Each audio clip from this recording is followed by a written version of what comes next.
১ GB MB দিয়ে ২ দিন চালাতে পারবেন যদি আপনার ফোনের এই ব্যাকগ্রাউন্ড ডেটা এটা আপনারা অফ করে রাখেন। দেখুন এখান থেকে ব্যাকগ্রাউন্ড ডেটা এটা যদি আপনি অফ না করে রাখেন তাহলে আপনাদের এমবি কিন্তু খুব তাড়াতাড়ি ফুরিয়ে যাবে। সেজন্য অবশ্যই আপনাকে এই ব্যাকগ্রাউন্ড ডেটায় এই এনেবল বাটনটি অফ করে নিতে হবে। তাছাড়া আপনার ফোনের কয়েকটি সিক্রেট সেটিংস আছে যেগুলোর মাধ্যমে কিন্তু আপনাদের ফোনের ডেটা বেশি খরচ হয়, সেগুলো অফ করলেই আপনাদের ফোনের ডেটা খুবই কম কাটবে। আমরা মূলত YouTube এবং Facebook এ ভিডিও দেখে এমবি বেশি ফুরাই। সেজন্য আমি আপনাদের ১ম এ YouTube এবং Facebook এ কিভাবে আপনাদের এমবি কম খরচ করবেন সেটা দেখাবো। তারপরে আমি আপনাদের সেটিংসটি দেখাবো। সেজন্য এখান থেকে সর্বপ্রথম এখান থেকে আমি YouTube ওপেন করে নিলাম। আপনারা এখন YouTube যখন ওপেন করে নিবেন তখন এরকম ইন্টারফেসে নিয়ে আসবে। এখন YouTube এর এমবি কম কাটার জন্য আপনারা যে কাজটি করবেন এখান থেকে নিচের দিকে লক্ষ্য করলে ইউ বাটন দেখতে পাবেন, ইউ অপশন। আপনারা এখন এখান থেকে নিচে ইউ অপশনের উপর ক্লিক করলেই উপরে দেখেন এখানে আপনারা সেটিংস অপশন দেখতে পাবেন। এখন আপনি যে কাজটি করবেন এই উপরে এই গিয়ার আইকন অথবা এই সেটিংস আইকন যেটা আছে এটার উপরে আপনারা ক্লিক করবেন। সেটিংস আইকনের উপর ক্লিক করলে এরকম ইন্টারফেসে নিয়ে আসবে। আপনাকে এখন এখান থেকে যে কাজটি করতে হবে এখান থেকে একটু নিচের দিকে চলে আসতে হবে। এখন এখান থেকে নিচের দিকে চলে আসলে এখানে আপনারা দেখতে পাবেন ডেটা সেভিং নামের একটি অপশন। আপনাকে এখন এখান থেকে ডেটা সেভিং এই অপশনটি ওপেন করে নিতে হবে। ডেটা সেভিং অপশন ওপেন করলে দেখেন উপর দিকে একটা এনেবল বাটন আছে। আপনারা এই এনেবল বাটন এখান থেকে ওই অফ করে দিবেন। এনেবল বাটন অফ করার সাথে, সাথে কিন্তু আপনাদের মোবাইলের যে YouTube এ ভিডিও দেখে যে এমবি বেশি কাটতো সেটা কিন্তু এখন থেকে কম কাটবে। এখন আমি আপনাদের দেখাবো Facebook এ ভিডিও দেখলে আপনাদের এমবি কিভাবে কম কাটবেন। সেজন্য এখান থেকে Facebook অ্যাপ্লিকেশনটি আপনারা ওপেন করে নিবেন।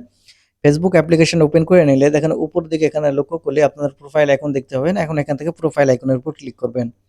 প্রোফাইল আইকনের উপর ক্লিক করলে একটু নিচের এখানে প্রোফাইল আইকনের উপর ক্লিক করার পর দেখেন উপরে এখানে সেটিংস আইকনে আপনারা দেখতে পাবেন। আমি মার্ক করে দেখিয়ে দিচ্ছি। এখন এখান থেকে আপনি এই সেটিংস অপশনের উপর ক্লিক করবেন।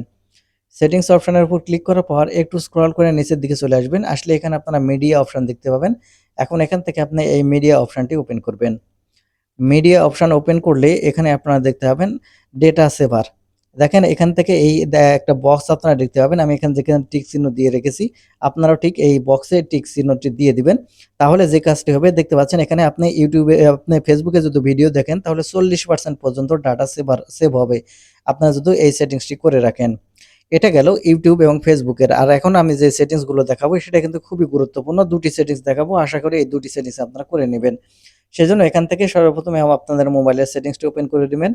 মোবাইলের সেটিংস ওপেন করে নিলে এরকম ইন্টারফেসে নিয়ে আসবে। এখন মোবাইলের সেটিংসের মাধ্যমে ডেটা কম কাটার জন্য যে কাজটি করতে হবে, এখান থেকে নেটওয়ার্ক অ্যান্ড ইন্টারনেট সেটিংস যেটা আছে আপনাদের ফোনের নেটওয়ার্ক অ্যান্ড ইন্টারনেট সেটিংসটি এখান থেকে আপনারা ওপেন করবেন। Network and internet settings open করলে এখানে আপনারা লক্ষ্য করলে ডেটা সেভার নামের একটা অপশন দেখতে পাবেন। দেখতে পাচ্ছেন এখান থেকে ডেটা সেভার আপনার অফ করা থাকতে পারে। আপনার ডেটা সেভার অফ করা থাকলে এটা ওপেন করবেন। ওপেন করলে দেখেন উপরে একটা এনেবল বাটন, আপনি জাস্ট এই এনেবল বাটনটি অন করে দিবেন। তাহলে আপনাদের ফোনের সেটিংসে ডেটা সেভার অপশনটি চালু হয়ে যাবে। এখন আপনাকে যে কাজটি করতে হবে এখান থেকে ব্যাক বাটনে ক্লিক করে চলে আসতে হবে। এখন আপনারা আপনাদের ফোনে যেগুলো অ্যাপ আপনারা ব্যবহার করেন প্রত্যেকটা অ্যাপ এখানে আপনারা দেখতে পাবেন। এখন আপনাকে যে কাজটি করতে হবে আমি একটি অ্যাপে কাজ করে দেখাবো। আপনারা বাদ বাকিগুলো কাজ যেভাবে দেখায় সেভাবে করে নিবেন। এই অ্যাপ্লিকেশনের উপর ট্যাপ করে ধরে রাখবেন। ট্যাপ করে ধরে রাখলে দেখতে পাবেন এখানে অ্যাপ ইনফো একটা অপশন আসবে। এখন এখান থেকে আপনি এই অ্যাপ ইনফো এই অপশনের উপর ক্লিক করবেন। অ্যাপ ইনফো এই অপশনের উপর ক্লিক করলে একটু নিচের দিকে আসলে এখানে আপনারা দেখতে পাবেন এক্ষেত্রে মোবাইল ডেটা অ্যান্ড ওয়াইফাই। এখন এখান থেকে মোবাইল ডেটা অ্যান্ড ওয়াইফাই এই অপশনটি ওপেন করলে এখানে আপনারা দেখতে পাবেন ব্যাকগ্রাউন্ড ডেটা। এখন এখান থেকে আপনি যে কাজটি করবেন এই যে এনেবল বাটনটি দেখতে পাচ্ছেন ব্যাকগ্রাউন্ড ডেটার ডান পাশে এই এনেবল বাটনটি এখান থেকে আপনারা অফ করে দিবেন। আপনারা যদি এখান থেকে এই এনেবল বাটনটি অফ করে দেন তাহলে কিন্তু ব্যাকগ্রাউন্ডে কোনো এমবি রান করবে না, এমবি কাটবে না। সেক্ষেত্রে আপনাদের এমবি খরচ খুবই কম হবে। তো বন্ধুরা এই ছিল ভিডিওটি। ধন্যবাদ।